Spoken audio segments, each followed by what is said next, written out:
एक बार फिर स्वागत है बच्चों आप सभी का अपने YouTube चैनल पर। आज हम स्टार्ट करने जा रहे हैं हमारा फिफ्थ चैप्टर हमारा कौन सा है? मनी। तो सबसे पहले अगर हम बात करें कि मनी की बात करें तो अगर देखा जाए तो मॉडर्न इकोनॉमी है। मॉडर्न इकोनॉमी में अगर हम बात करें तो मनी के बिना सर्वाइव करना बिल्कुल भी पॉसिबल नहीं है। अगर आप इमेजिन करो, खुद को ही सोचो, क्या आप मनी के बिना एक दिन भी स्पेंड कर सकते हैं? क्या मनी के बिना आपकी चीज़ें चल सकती है? तो हम इस चैप्टर में यही पढ़ेंगे। इसमें एक पॉइंट आपका दिया होता है बार्टर सिस्टम। अगर हम इसी में आपका पॉइंट होता है बार्टर सिस्टम, सबसे पहले हम इसको डिस्कस करेंगे, उसके बाद में इसकी ड्रॉबैक्स को डिस्कस करेंगे, फिर देन हम मनी के बारे में डिस्कस करेंगे, उसके फंक्शन को डिस्कस करेंगे। तो सबसे पहले अगर मैं बार्टर सिस्टम की बात करूं तो बार्टर सिस्टम ऑल टाइम में फॉलो किया जाता था। बार्टर सिस्टम को हम C2C इकोनॉमी भी बोला जाता है। C2C से मतलब क्या होता है? Commodity to commodity. Barter system क्या है? बार्टर सिस्टम का मतलब है, अब एक नाम ही बता दिया, कोमोडिटी। तो सबसे पहले अगर हम बात करें C2C इकोनॉमी से मतलब क्या है? Commodity to commodity. दूसरे नाम से इसको जाना जाता है C2C economy. Commodity to commodity मतलब क्या है कि सामान के बदले सामान लेना। पहला जो पुराना समय था, ओल्ड टाइम, जब बार्टर सिस्टम को फॉलो किया जा रहा था तो उसमें क्या होता था कि एक गुड्स के बदले दूसरा गुड्स मिल जाया करता था। जैसे मान लो कि कोई ए है, कोई बी है। अब जो ये ए है, ए के पास में क्या है? राइस है। और जो बी है, बी के पास में क्या है? वीट है। अब ए को क्या जरूरत है? ए को जरूरत है वीट की। अब ए को जरूरत किसकी है? गेहूं की जरूरत है। और बी को जरूरत है किसकी? चावल की। तो अब ये क्या करेंगे? एक दूसरे के साथ में एक्सचेंज कर लेंगे। तो जितनी क्वांटिटी में ये इसको राइस देंगे उतनी क्वांटिटी में इसके पास से ये क्या लेगा? वीट लेगा। तो मतलब कहने का ये है कि किसी भी एक पर्टिकुलर कोई मेजरमेंट नहीं था, कोई पर्टिकुलर मेजरमेंट नहीं है। तो जितना राइस है उतना ही इक्वल किसके होगा? वीट के। जब ये ए बी से वीट लेगा तो इसको उतनी क्वांटिटी में ये क्या देगा? ये इसको चावल देगा। बात समझ में आई कि बार्टर सिस्टम क्या है? बार्टर सिस्टम है कि C2C economy, commodity to commodity. Commodity to commodity, सामान के बदले जब हम सामान एक्सचेंज करते हैं। एक और एग्जांपल ले लेते हैं। जैसे फार्मर है, फार्मर के पास में मान लो कि क्या है? इसके पास में है वीट। अब इसके पास में क्या है? वीट है। इसको रिक्वायरमेंट है क्लोथ्स की। तो अब ये क्या करेगा? ये क्या दे देगा? ये जिसको भी नीड है किसी अदर के साथ में एक्सचेंज कर लेगा, जिसके पास में क्या है? क्लोथ्स हैं। तो जैसे मान लो कि कोई बी है, बी के पास में क्या है? क्लोथ्स हैं। तो अब ये क्या करेगा? अब इसके पास तो इसने क्या दिया? इसके पास तो इसने वीट दिया और वीट के बदले में क्या ले लिए? इसने वीट के बदले में ले लिए यहाँ से क्लोथ्स ले लिए। बात समझ आई? एक एग्जांपल हम ये भी ले सकते हैं कि जैसे फार्मर ने एक्सचेंज कर लिया, तो यही जब हम किसी सामान के बदले दूसरे सामान को लेते हैं तो वही सिस्टम हमारा बार्टर सिस्टम कहलाता है। अब इसकी कुछ ड्रॉबैक्स देखेंगे, कुछ कमियां भी हैं इसमें। अब हम उन कमियों के बारे में इसमें डिस्कस करेंगे। अब हम क्या देखेंगे? अब हम इसकी लिमिटेशंस पढ़ेंगे बार्टर सिस्टम की, कि इसमें क्या क्या दिक्कत है, क्या क्या कमियां हैं। इसको हम क्या बोल सकते हैं? इसको हम ड्रॉबैक्स भी बोल सकते हैं। बच्चों अभी हम डिस्कस करके आए हैं अपना बार्टर सिस्टम, तो अब हम उसके लिमिटेशंस देखेंगे कि बार्टर सिस्टम में हमें क्या क्या दिक्कतें हैं, क्या क्या कमियां हैं। उसको ड्रॉबैक्स भी बोल सकते हैं आप, लिमिटेशंस भी बोल सकते हैं। चलो अगर हम बात करें इसमें तो क्या, जैसे सबसे पहले अगर हम बात करते हैं lack of double coincidence of want. सबसे पहले दिक्कत तो क्या है इसमें? Coincidence of wants, double coincidence of want.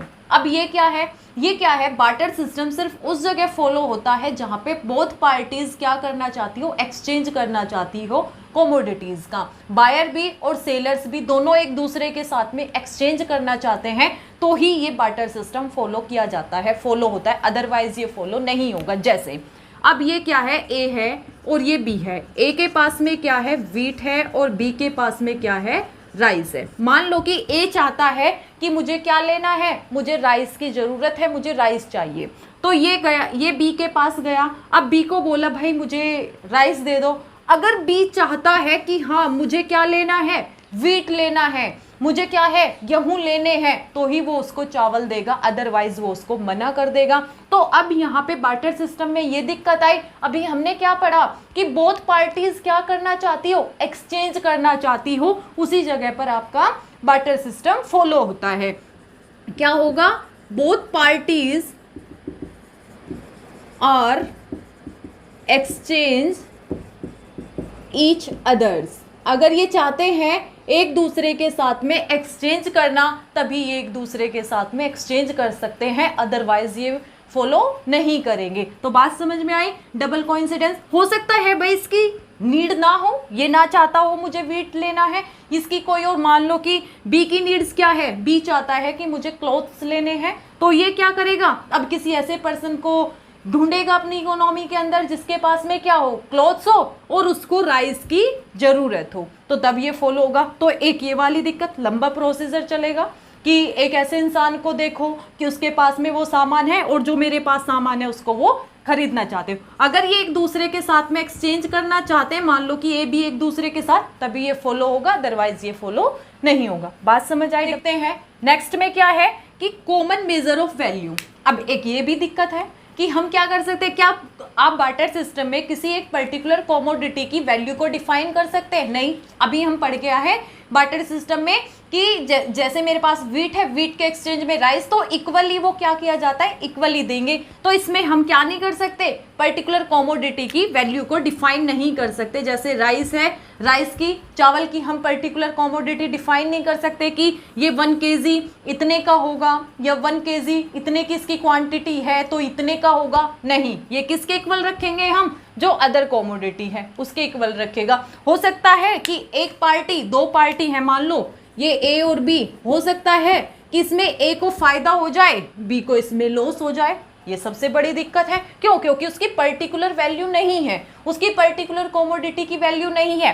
हो सकता है कि राइस की वैल्यू ज्यादा हो वीट के कंपेयर में, हो सकता है वीट की वैल्यू ज्यादा हो राइस के कंपेयर में, लेकिन अगर बार्टर सिस्टम में देखें तो दोनों क्या है, इक्वल है। तो एक टाइम में एक पर्सन को तो इसमें क्या हो जाएगा, फायदा हो जाएगा, और दूसरे पर्सन को इसमें क्या हो जाएगा, लॉस हो जाएगा। आई ये चीजें समझ में। तो अब अगर हम इसका थर्ड पॉइंट देखें तो हमारा थर्ड पॉइंट क्या है, फ्यूचर पेमेंट। अगर हम फ्यूचर पेमेंट की बात करें तो बार्टर सिस्टम के अंडर हमें फ्यूचर पेमेंट करने में काफ़ी दिक्कतें आती है। हम इसका फ्यूचर पेमेंट नहीं कर सकते, इसमें कोई क्रेडिट ट्रांजेक्शन नहीं होती, काफ़ी सारी दिक्कतें आती है फ्यूचर पेमेंट करने में। जैसे मान लो कि कोई बोरोवर है, कोई सामान वो लेकर चला गया और इन फ्यूचर वो अगर उसका पेमेंट करने आता है, हो सकता है वो जिस क्वालिटी का लेकर गया हो, अब उसकी वो क्वालिटी ना हो, सेम वो पे ना कर पाए, जो वो कॉमोडिटी लेकर गया है सेम वो कॉमोडिटी को वो पे ना कर सके, तो इसमें फ्यूचर पेमेंट करने में भी दिक्कत आती है, क्योंकि उस कॉमोडिटी की ना ही हम पर्टिकुलर मेजरमेंट कर सकते, ना ही उसकी पर्टिकुलर कोई अपनी एक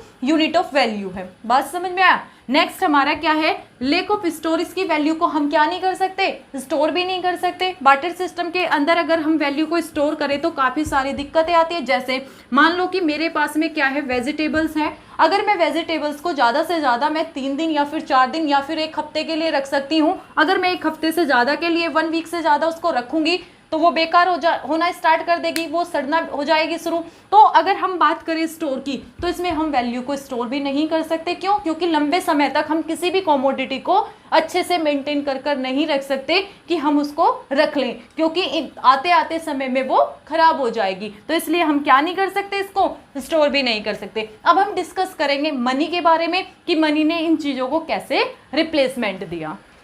उसके बाद हम पढ़ लेते हैं, एक बार मनी को देख लेते हैं। अगर जैसे मनी की बात करें तो मनी के बिना हमारी मॉडर्न इकोनॉमी को अगर देखा जाए, मॉडर्न इकोनॉमी में अगर हम बात करें तो मनी के बिना सरवाइव करना बहुत ज़्यादा दिक्कत होगा। मनी के बिना सरवाइव ही नहीं कर सकते। अगर जैसे मैं बात करूँ, आप अपनी लाइफ को ले लो, अपनी डे टू डे लाइफ को ले लो, क्या एक भी दिन आप पैसे के बिना रह सकते हैं? बिल्कुल नहीं। तो ऐसे ही ऑल इकोनॉमिक्स की नीड क्या है, मनी रिक्वायरमेंट है ऑल इकोनॉमिक्स की। तो अब हम बात कर लेते हैं मनी ने कैसे बार्टर सिस्टम में जो प्रॉब्लम्स थी उनको कैसे रिमूव किया। अब हम एक बार देख लेते हैं। अगर हम मनी की बात करें तो मनी क्या है, money is anything which is generally accepted as a medium of exchange. उसको क्या कर लिया जाता है, उसको स्वीकार कर लिया जाता है, किसके थ्रू, मीडियम ऑफ एक्सचेंज के। एक बार मैं आपको ये मीडियम ऑफ एक्सचेंज समझा देती हूँ कि ये क्या होता है। जैसे कोई ए है और कोई बी है। ए क्या गया, मार्केट में गया, इसको रिक्वायरमेंट किसी सामान की रिक्वायरमेंट है, मान लो कि इसको पेन चाहिए। कोई ये बच्चा है वो बाजार गया